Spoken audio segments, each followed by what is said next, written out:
Okay, hi guys. Today we're going to talk about multiplying and dividing in scientific notation. I'm going to show you guys kind of the shortcuts. I'm going to doing it the way using the shortcuts we've learned in the past or the rules of powers that we've learned in the past. So, um, so let's start with this first problem. 7.2 times 10 to the third times 1.6 times 10 to the fourth. The important part here is they want the answer in scientific notation, right? So I'm going to start by rewriting it. 7.2 times 10 to the third, 1.6 times 10 to the fourth. And all we need to really remember when I'm looking at scientific notation is everything here is multiplication. Everything is. I've got a decimal times a power of 10. And then I've got another decimal times a power of 10, right? So that's all multiplication. And then there's even one more multiplication. It's right here in the middle, in between these two, is also, we're multiplying those two together. So there's actually one more multiplication in here. It's this multiply. So everything's being multiplied together. So I can use the commutative property and the associative property to rearrange these things, to regroup them. It's not going to change anything. So I'm going to start with the decimal part. So 7.2 times 1.6. So 7.2, and I can just rewrite that as 1 times 1.6. Those two mean the same thing. I've just rearranged them. I've put them in a different place.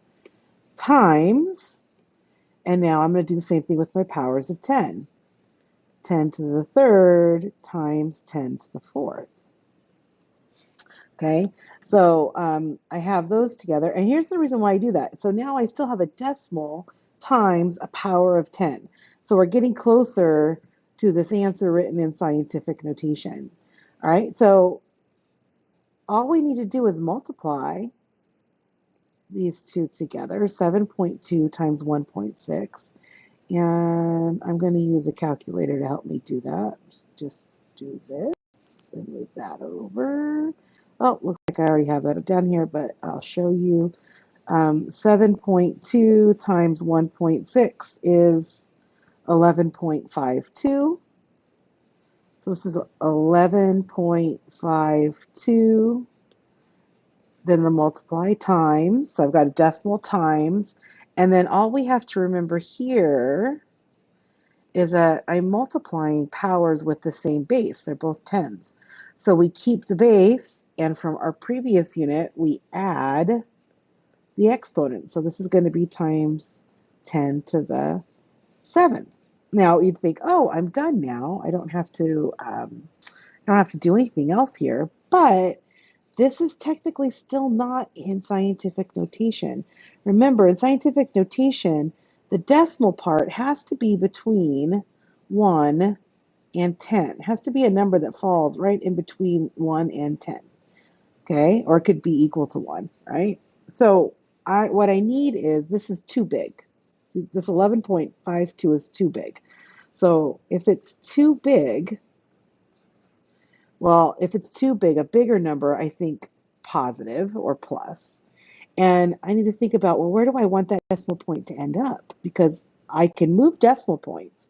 If I move the decimal point, that just means it's going to change the power up here of 10. So I can move this.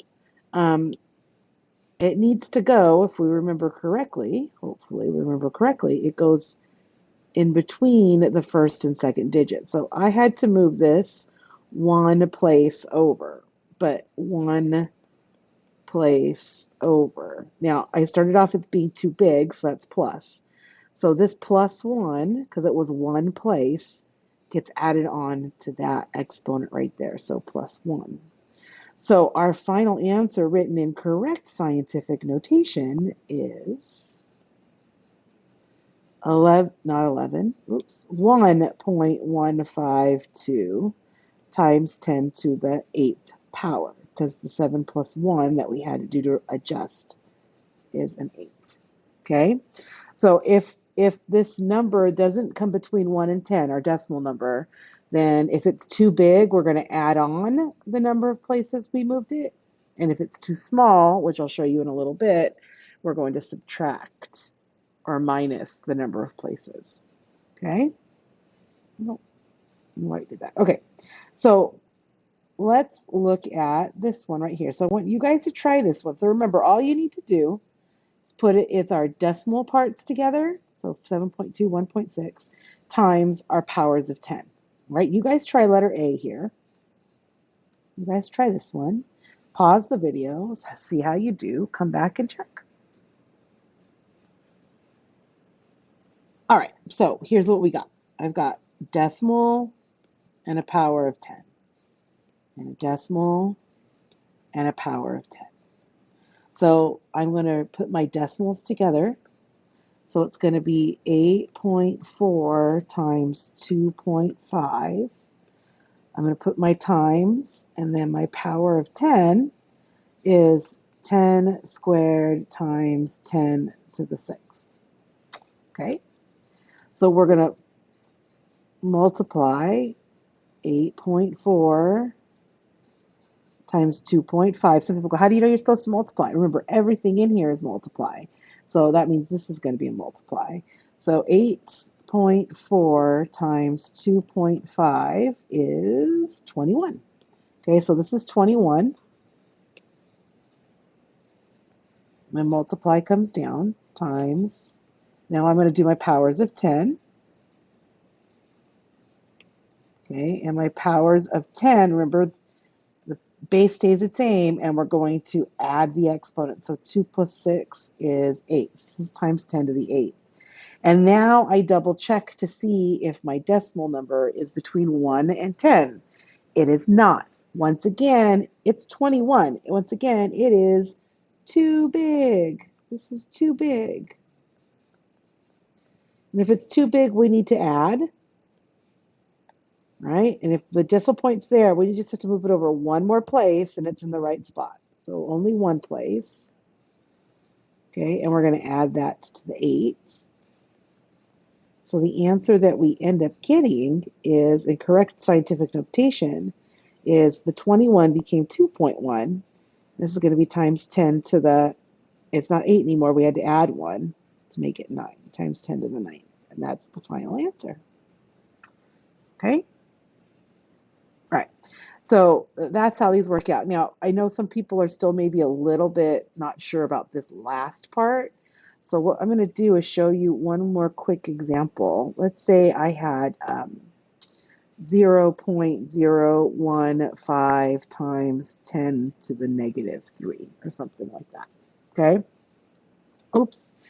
And I want to put this in correct scientific notation. Well, I know that the decimal here needs to be between 1 and 10. That's got to fit in this little box between 1 and 10. And this is way too small. It's 0.015. This is way too small. Okay? It's too small.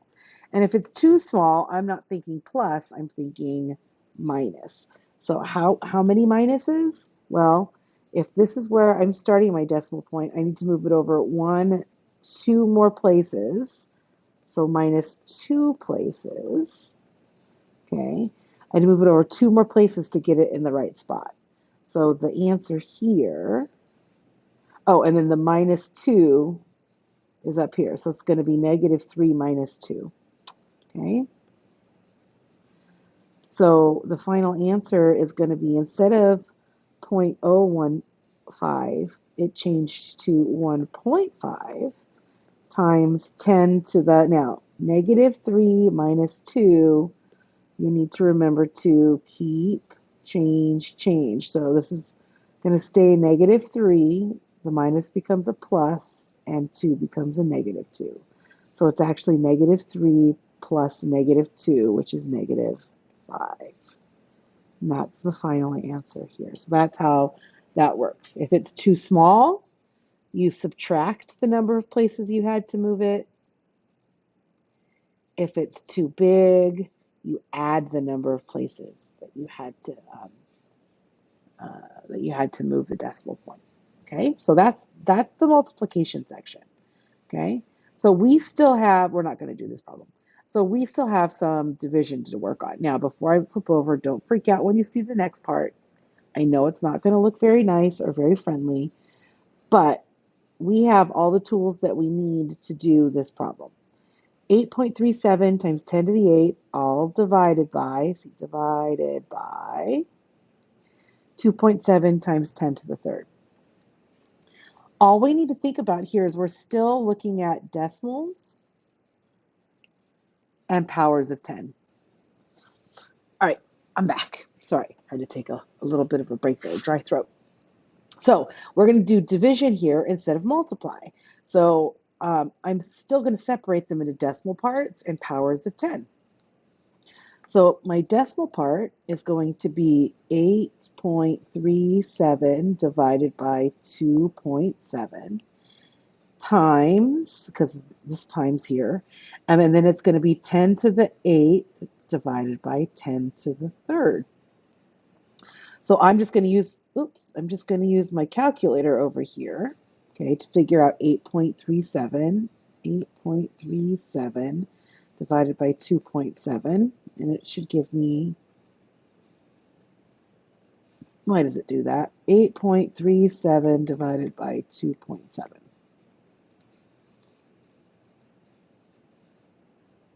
It's 3.1. Oh, you know why? I think I want it in, that's why. I don't want it that way. I wanted it that way. Sorry. So it's 3.1. So it's giving it my answers as fractions. It's not bad, but.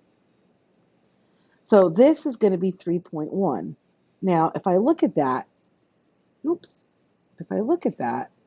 that is nice. 3.1 is nice. It's friendly. It's in between that 1 and 10. That's right where I want it, right in that sweet spot. So we're good. All right, the times comes down. Here's what we have to be careful of here, though. We're not multiplying these anymore. Now we're dividing them. So the base stays the same. So it's still 10, but instead of adding the exponents, we're going to subtract the exponents. That's the rule that we learned last unit. So it's 10 to the 5th. And because it's already a friendly decimal the way we want it, we're done. You don't have to change anything here. This is just right. It fits right in that little box. So that's our final answer. Okay? So what I want you to try next, get rid of that, is I want you to try this one and then come back and let's see how you do. All right, so remember we've got decimal parts, we've got powers of 10 parts. So I've got 9.45 divided by 1.5 times, and my powers of 10 are 10 to the 10th over 10 to the 6th. So all I'm going to do is divide this part here. Okay, and 9.45 divided by 1.5 is 6.3. Well, that's nice because that means it's the decimal point's in the right spot. It's in between 1 and 10. 6 fits in there. So that's good. We've got times, and then our power of 10. Our power of 10 is 10 to the, remember, subtract 10 minus 6 is 10 to the 4th.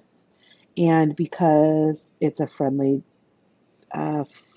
decimal, it's the right size, we're done. We don't have to do anything else. 6.3 times 10 to the 4th. So that's how you multiply and divide numbers in scientific notation. Hope that helps.